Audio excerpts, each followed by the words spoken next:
Hello दोस्तों, मैं हूँ मीरा और आज जो कहानी मैं सुनाने वाली हूँ वो किसी गांव या जंगल की नहीं है। वो मुंबई की है और इस कहानी के लोग मेरे दो दोस्त हैं। इसलिए आज की कहानी थोड़ा ज़्यादा स्पेशल होने वाली है। वीडियो को लास्ट तक जरूर देखें। क्या आप तैयार हैं? मुंबई के अंधेरी में एक यंग कपल रहता था, रोहन और अदिति। दोनों ने नया 1 BH का फ्लैट रेंट पर लिया था। फ्लैट बहुत सस्ता मिला था, बस एक कंडीशन थी, रात को टेरेस पे मत जाना।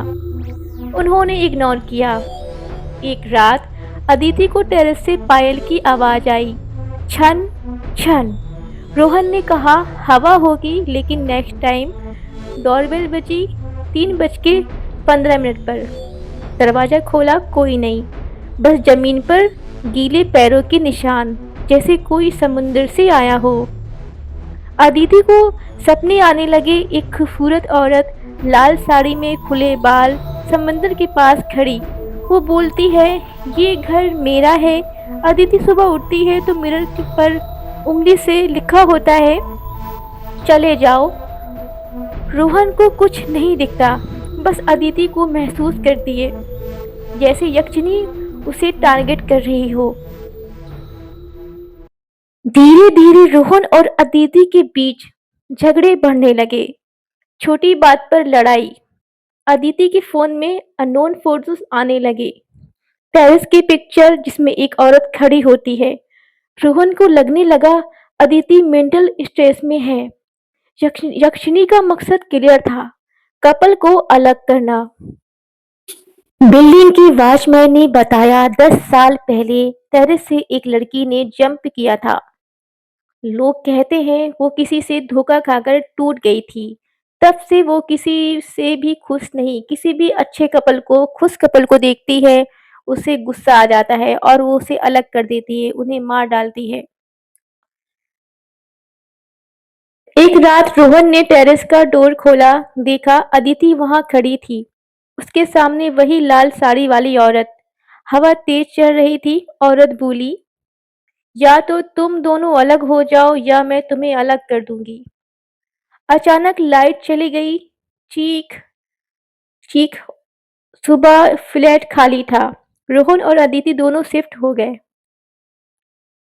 लेकिन उन्होंने कभी बताया नहीं उस रात टेरेस पे क्या हुआ।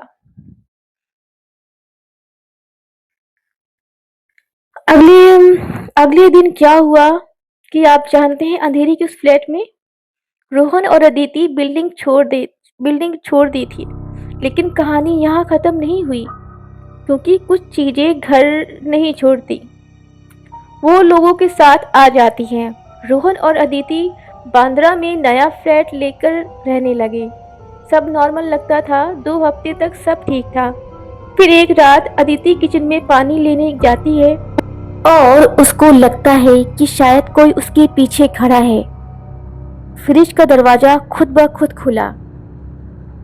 अदिति ने सोचा शायद अपने आप खुल गया। उसने फ्रिज कप से पानी निकाला और पानी पिया। उसके बाद वापस से जब बंद किया तो वो दरवाजा फिर से खुल गया। अंदर एक मिरर चिपका हुआ था। उस मिरर में अदिति के पीछे कोई खड़ा होता है, एक लाल साड़ी वाली यक्षिणी, गीली जुल्फे वाली। लेकिन पीछे मुड़ के देखा तो कोई भी नहीं था। अब रोहन भी महसूस करने लगा। बाथरूम का शावर खुद चलने लगा। घर में हर टैप की अजीब सी स्मेल, जैसे समंदर की हवा हो, जैसे कि गीली मिट्टी की, पानी की, इस टाइप की स्मेल पूरे घर में आ रही थी। रात में 3:15 वही टाइम दोबारा डोरबेल बजी। इस बार रोहन दरवाजा खोलता है। बाहर एक औरत खड़ी होती है। चेहरा धुंधला होता है। वो धीरे से कहती है, तुम दोनों अलग क्यों नहीं हो जाते? और गायब हो जाती है। रोहन एक पुराने पंडित से मिलता है। पंडित बताता है वो यक्षिणी किसी आदमी की मोहब्बत में धोखा खाकर मर गई थी। अब वो हर खुश कपल को थोड़ा तोड़ना चाहती है। पंडित एक चीज देता है, छोटा सा धागा। कहता है इसे जब तक दोनों साथ रहोगे वो कमज़ोर रहेगी, इसलिए ये धागा तुम दोनों पहन लो। एक रात अदिति को आवाज़ आती है, टेरेस पे आ जाओ।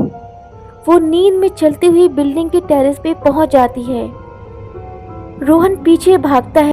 टेरेस का दरवाजा खुद ब खुद बंद हो जाता है और टेरेस पे तेज हवा चलती है। रोहन दरवाजा तोड़ने की कोशिश करता है, लेकिन दरवाजा टूटता नहीं है। लास्ट में रोहन कैसे भी करके दरवाजा तोड़ देता है। लाल साड़ी वाली यक्षिणी सामने खड़ी होती है। इस बार चेहरा साफ दिखता है, आंखें काली, चेहरा उदास, गुस्सा भरा। वो कहती है, मुझे भी किसी ने वादा किया था और फिर छोड़ दिया। मैं अकेली मर गई, तुम दोनों भी अकेला महसूस करो। और हवा तेज चली। अदिति रेलिंग के पास पहुंच गई। रोहन उसका हाथ पकड़ता है। यक्षिणी चीख कर कहती है, प्यार झूठा होता है। रोहन जोर से कहता है, प्यार तब झूठा होता है जब कोई छोड़ दे, पर मैं नहीं छोड़ूंगा। धागा चमकता है, यक्षिणी पीछे हटने लगती है और उसका चेहरा रूप बदलता है, एक नॉर्मल लड़की जैसा। आंखों में आंसू होते हैं। वो धीरे से कहती है, मुझे शांति चाहिए थी, और हवा में घुल जाती है। सब नॉर्मल हो जाता है। रोहन और अदिति सेफ। 2 महीने बाद अदिति प्रेग्नेंट होती है। सब खुश होते हैं, पूरा परिवार खुश होता है। अदिति के घर वाले आ जाते हैं, रोहन के घर वाले आते हैं और एक अच्छा सा माहौल बनता है। एक दिन अल्ट्रासाउंड में रूम में मशीन में देखा, स्क्रीन पर कुछ सेकंड के लिए लाल साड़ी वाली परछाई दिखाई देती है। डॉक्टर कुछ नहीं देखते, बस अदिति देखती है और हल्की सी पायल की आवाज, छन छन। मुंबई के समंदर के पास जो कहानियां डूब जाती है वो कभी कभी वापस भी आ जाती हैं। यक्षिणी चली गई या सिर्फ जगह बदली, ये कोई नहीं जानता। अगर आपको ये स्टोरी अच्छी लगी, इस वीडियो को ज़्यादा से ज़्यादा शेयर कर दीजिएगा। मिलते हैं आपसे नेक्स्ट वीडियो में। बाय बाय दोस्तों। कमेंट से बताइए कि आपको ये स्टोरी कैसी लगी।